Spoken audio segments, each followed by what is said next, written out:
Tanong nila ako kung tatakbo ba daw ako ngayong 2028 at sinabi ko sa kanila, I'm seriously considering running in the 2028 presidential elections dahil sa mga nakikita natin sa bayan natin na dapat ayusin, dapat baguhin, kailangan maging competitive tayo sa mga kapitbahay natin dito sa ating region at hindi lang sa region kundi sa buong mundo. Napapag-iwanan na ang Pilipinas at ayaw natin yon.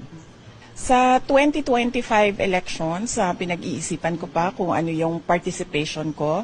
Hindi ko alam kung makakatulong o makakasama sa mga kandidato ang pag-endorso ko sa kanila. Kaya pinag-iisipan ko yun ng maayos dahil kung ang hindi pag-endorso ay makakatulong sa isang kandidato, gagawin ko yon. Kaya pag-iisipan ko kung anong participation ko sa darating na 2025 elections.